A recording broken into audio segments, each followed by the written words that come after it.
They found her between her parents in a bundle of cloth, on a road that led nowhere anyone had been heading. Her mother and father had frozen to death.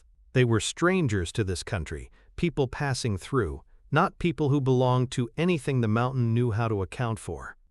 Hunters found the bundle still warm and brought it to the temple, because a temple was the kind of place you brought things that survived, things they should not have survived. The Solari raised her as their own. They gave her everything the order gave its children: discipline, devotion, the specific framework of belief that had organized life on Mount Targon for longer than any of its current practitioners could trace. They gave her a community. They gave Nachte purpose. What they could not give her was the capacity to stop asking why. Her name is Diana, and the question she could not stop asking changed everything. For her, for the order that raised her, and eventually for the mountain that had witnessed both. New here? Subscribe. Every week, a League of Legends story told the way it deserves to be heard. The Solari faith organized itself around a single luminous principle. The sun was the source of all that was good and true and lasting. The moon was the lesser light, something that existed in the space left by the sun's absence, faint and cold and unreliable. The order's teachings built outward from this foundation in all directions. The rituals, the hierarchy, the physical and finded spiritual training that Solari children underwent from the moment they were old enough to refechas.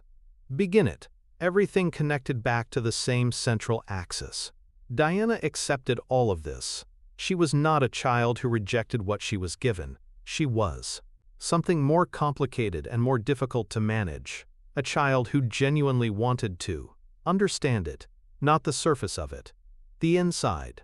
Not what the Solari believed, but why they believed it. What the Hes belief was built on. What the original sources said before centuries of interpretation had shaped the teaching into its current form.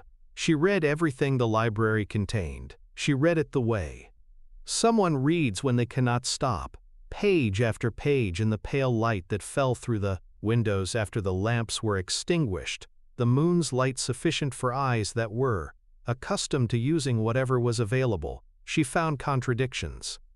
Not obvious ones. The kind that only appear when you have read enough of the surrounding material to notice that two things which are presented as consistent are not, in fact, pointing in the same direction. Pages missing from texts that should have been complete. References to time, concepts that no current teaching acknowledged. And the absence, specific, consistent, impossible to explain as accident, of anything about the moon that was not dismissal or condemnation. She asked about it. Here is what the Solari teachers did with questions they did not want to answer. They made the Fevai asking costly. Not because they were cruel exactly, but because the structure of the faith required certain things to remain unexamined, and the most reliable way to keep them unexamined was to ensure that examining them produced consequences serious enough to discourage continuation. Diana was disciplined. Repeatedly. The disciplining did not work in the way it was designed to erade. Achalab lamachia sidach Chapoyef lamachia sidach lamachia sidach lablam sidachlam. Yulashtake, it made her more careful, not less curious. She learned which questions to ask in public and which to pursue in private. She developed the machia sidachlam, specific skill of someone operating inside an institution that cannot know the full extent of what they are doing. The surface of compliance over the interior of continued investigation. She read the things she was not supposed to read. She cataloged the gaps. She built, in the space between plion, official instruction and private research, a picture of something the Solari faith had been scaring. The other students kept their distance. She had always been serious, more serious than children are usually comfortable being around, but the seriousness had deepened into something the other students found unsettling. She asked too many questions in the sessions, Ninan too, where questions were permitted. She was too clearly thinking about something other than what Klichavi was being taught. One person did not keep her distance. Leona was Diana's opposite in almost every measurable sense, the most devout student in their cohort, the one who embodied the Solari teachings most completely, the one whose relationship with the faith was not complicated by doubt or research or the nagging sense that something fachadikechale. Marie, important, was being hidden. She was also, and this is the part that the simple version of the story, important tends to lose, genuinely warm. She engaged with Diana's arguments directly. She was not afraid bilkuridab of them. She disagreed, completely and consistently, and she did it without contempt. The friendship that formed between them was the specific kind that forms between people who cannot agree but who respect the quality of each other's engagement. It was real. It mattered to both of them. It did not survive what happened next. Diana found a hidden alcove in the mountain, not through any magical discovery, through the same combination of curiosity and systematic investigation that had characterized her years of research. She had been looking for the physical discal, evidence of what the texts hinted at. She found it in stone, carved images on the walls of a space that the Solari did not seem to know existed or did not want to acknowledge. Warriors in golden armor. The Solari figures she recognized walking alongside warriors in silver armor she did not. Above both, the mountain's peak, and at the peak, the moon rendered with the same power and presence as the sun. Not the lesser light, an equal one. The message was not subtle. The Solari had not always taught what they currently taught. The Tractus, moon and the sun had been understood, once, as aspects of the same truth rather than as dachon, opposites with an obvious hierarchy. The Lunari, the faith the current order had erased from its teachings, had existed alongside the Solari, not in opposition to them. She brought this to Leona. She was not prepared for what Leona did with it. Not anger, exactly. Something more complicated. The specific response of someone whose faith is the organizing principle of their entire life, encountering information that, if accepted, would require everything to be reorganized. Leona told her to suppress the finding, not to share it. She understood what the order would do if Diana arrived with this, not as a discovery, but as an accusation, which was how the high priests would receive it. She was trying to protect Diana. Diana could not see it that way. She felt the protection as another form of suppression, another version of the same silencing that had shaped her entire experience in the order. She felt, in that stikos moment, the specific loneliness of someone who has found the thing they were looking for. And apatais, chikos, shepre masar shapia homisa, nadchanim siri tais. Wafai discovered that finding it has not brought them any closer to being understood. The summit of Mount Targon is not a place that responds to ordinary human determination. The Boa mountain has its own conditions for what it allows to reach the top, and those conditions have nothing to do with physical capability.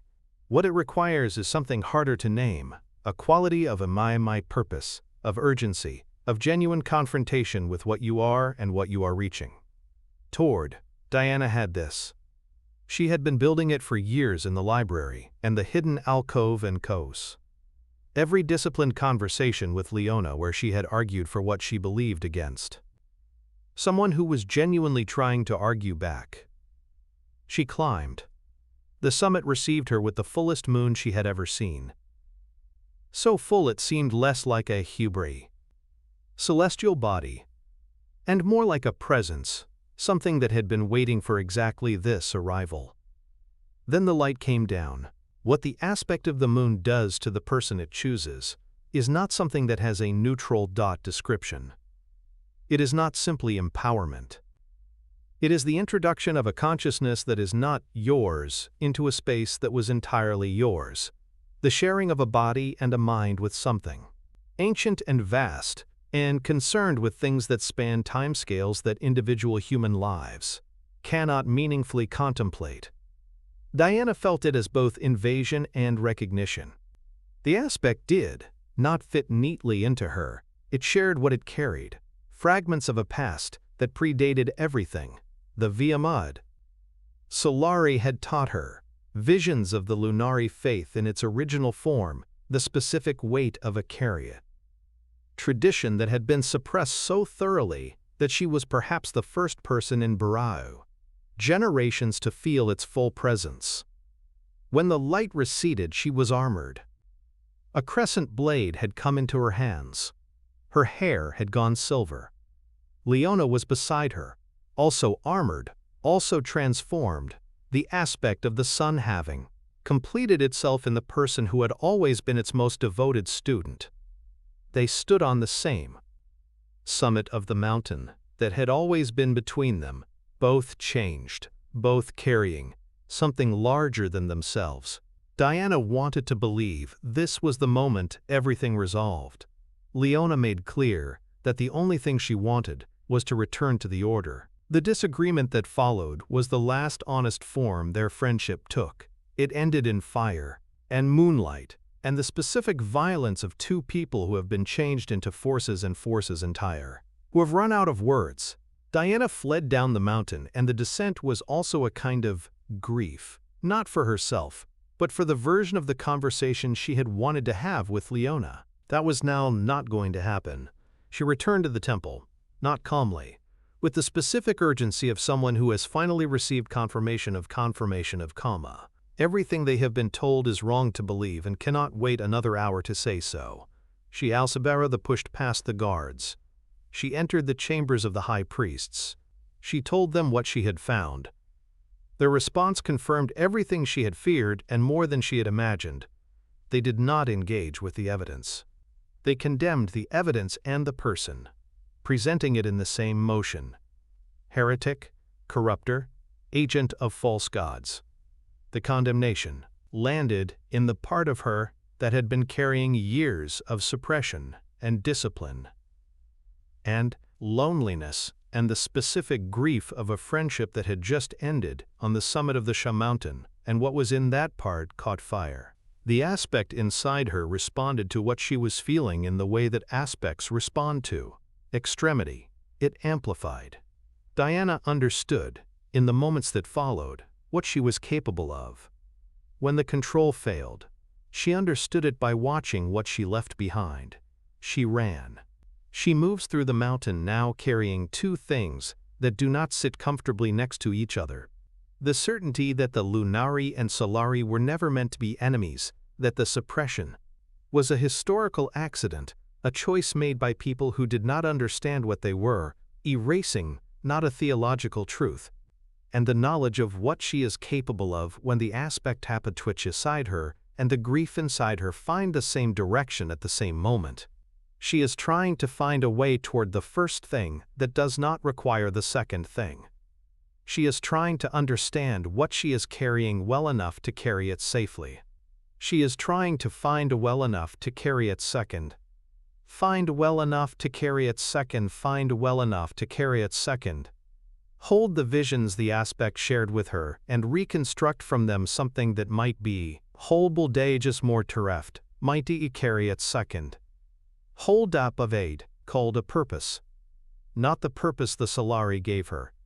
Not the purpose the Lunari tradition prescribes in the fragments she can access, but the purpose that belongs specifically to the Iadi. Person who ended up at the intersection of both. Her fate is not yet clear. She is determined to find it regardless of the cost. If this story reached you, subscribe. Every week the full lore of a League of Legends champion, told the way it deserves to be heard.